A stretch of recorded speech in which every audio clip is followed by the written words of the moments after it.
Alright guys, this is for all of you guys who was requesting a internal parts and build video on how I made my Airbolt or Arrowgun. Most of you guys know already that I built this and I utilized this to shoot a hog, and I posted it on some of our Airgun forums, or Facebook, yes, forums I guess, yeah, or pages, yeah, Facebook pages. And you know, I got a lot of requests on how to build it. So anyway, this right here is the meat and potatoes of it all, your heart and soul of your build. Without this, all of that doesn't mean anything. Well, as you can see, that's just that's the stock that's in. So anyway, I'm gonna break it down for you, but as a disclaimer, you build this at your own risk. I do not accept any responsibility if you build this the wrong way, or if you do something and for whatever reason your parts fail and somebody gets hurt or somebody dies. That's all on you. You guys got to do your own research and make sure that this type of build is something that you are capable of handling and building. Alright, that being said, let's get to it. Alright, so first off, you're going to need some arrows and your, well, just quiver, but anyway, these are Wolverine crossbows. I got these from Walmart for like $3 a pop. These are listed at 22 inches, but I cut these guys down to 16. Reason for that is this arrow here is, well, I wanted it a little bit shorter to be honest, but this right here is a 18-inch arrow, 16-inch on the shaft, and 2 inches into this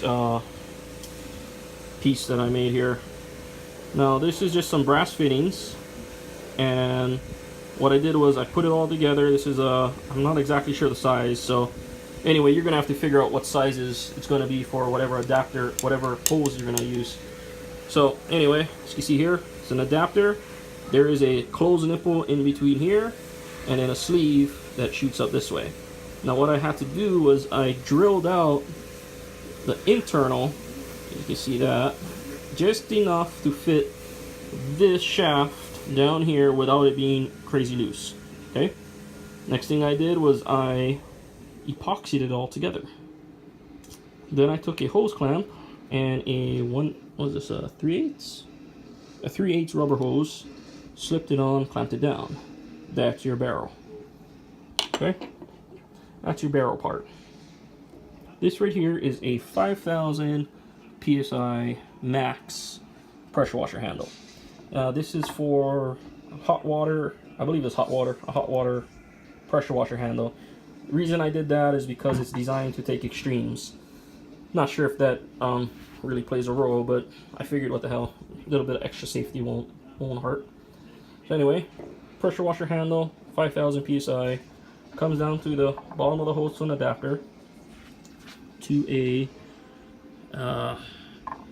another adapter, to a closed nipple, to a valve, and so on, so forth.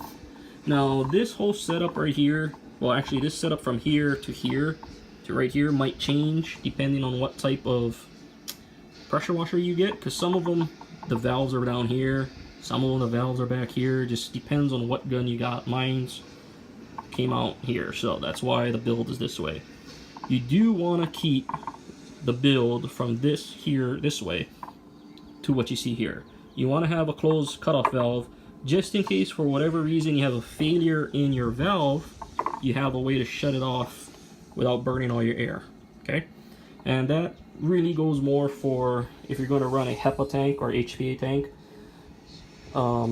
This is capable of running up to 3,000 psi is the safest I feel going up to it, but I believe you could probably push the envelope to a 4,500 psi, mainly because the max on this is 5,000. So you kind of catch what I'm saying, right? So if you get a 3,000 psi handle and you're on a 3,000 psi HEPA tank, there's a good possibility that this valve will fail. So seeing that this valve is rated for a higher psi than the 3,000 output, this should be safer. Again, shoulds. Anyway, so that goes to that. This piece here is an ASA adapter. This I got off of a paintball gun. You can actually order yours from Amazon or wherever. Go to a paintball shop and pick one up. This is a spare. Well, this is another ASA adapter. But you can kind of see how this one, the connector piece is underneath. where this one, the connector piece, is in the rear. So you would, if I just put it on, it'll end up being like that. You kind of have to get another adapter that comes up and it comes down here. So probably something here to a maybe a 90 degree, or maybe a little 1 inch and then a 90, and then you can use one of these. Okay. All right, so that's pretty much your meat and potatoes of the build. All right, so to put this together, see if I'm in the picture here. All right, put this together. You're gonna take your pressure washer handle all assembled. Make sure your valve is, let me see if I'm still on the picture here. Make sure your valve is off. All right. Then what you're gonna do is you're gonna assemble your ASA. Put your ASA on there. Excuse me, your adapter piece. This is an ASA to a CO2 adapter. Take your O2 valve, you're gonna put that in there when you're ready. Okay. Now this here will just screw in. At this point in time, you are ready to shoot. Okay. You can tighten all this down, close this off, put this in, and drop an arrow in it. This is essentially done, ready to go. What you would do here is you'd put your safety on, take your arrow, slide your arrow over the top of the barrel. This is how much pressure it has. Yeah, that's what this rubber piece here is for. This piece goes on and stick it on tight. All right, what you do is you're gonna crank this tight till you get your air pressure. You're gonna open this up, and when you're ready, take your safety off and squeeze the trigger. That is essentially how it works. Alright, so this is a quick little demonstration on how it works.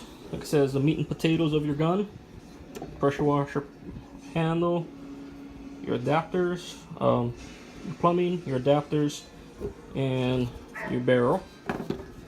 And I've already went ahead and preloaded this with a O2 line. That's CO2 here.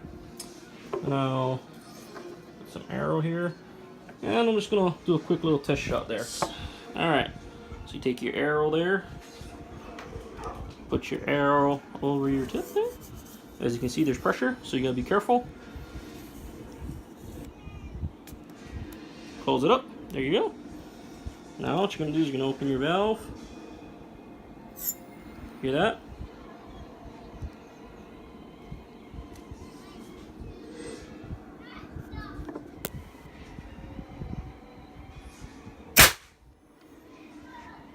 There you go. And that's how it works. This right here, you might be asking about this piece. This is where the cosmetics go. Again, like I said, this is your heart. You can go from here, you can do whatever you want with this. You can put it in a wood stock, you can put it in a, you can go ahead and put it in a plastic stock, whatever, or you can just use it just like this. What you also could do too is you could also take this, take out all the screws, and just utilize the valve system in here, and then you could build your own wood stock if you wanted to. All right, but seeing that you guys wanted to know how I did it, this is what I used. Cosmetically, I'm using an old airsoft stock. This is from an airsoft rifle. Took it and I made it fit, cut it down, put all my holes where the holes needed to be, and then I made a barrel shroud, so that way, you know, it'll protect the barrel from bending itself. And this is how you would put it together. Now I'm not gonna go trouble you guys with the screws and what screws to put and all that. I'm just kind of gonna put it together and show you guys what it looks like. All right. So the first thing is you're gonna take off your barrel, take off your adapter. Up there. All right. So as you can see, the stock's there. Slide this through the stock. Real simple. There are two holes here that you drop the screw into. I'll show you that next. Alright, so now that we got those screws in place, kind of see here how it sits and kind of what it's looking like already. As for the quiver, I used a piece of Kydex, bent it, shaped it, and then all I did was take the screws off the base plate of this rail, this pick rail, and screwed it back on. It's kind of, let's see if we see that there. There you go. And that's what it looks like there. That's that. Now let's get this other bolt in. So just utilizing a really standard bolt here. That just runs like so. And then kind of see how I got that bolt little situated there. And then what I'm using here is just a, well, where are we at here? A custom nut. All I do is round it off so it'll fit in here. So to do that, hold that down. Screw this in. Okay, you see how the nut just sits there nicely. It's pressure retentioned, so locked in here, locked in here. There is a washer that needs to be applied here. You're gonna drop the washer in the barrel. Well, I should do it this way. Put the washer on here, flip it upside down.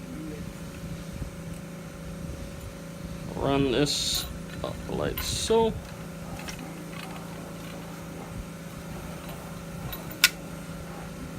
Like that there.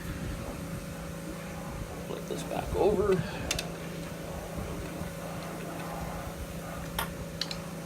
Then we are going to center the shroud.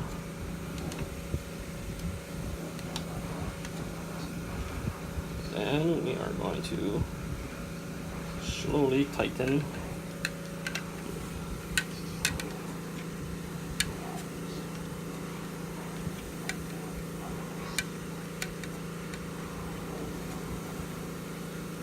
I'm going to tighten that barrel like so.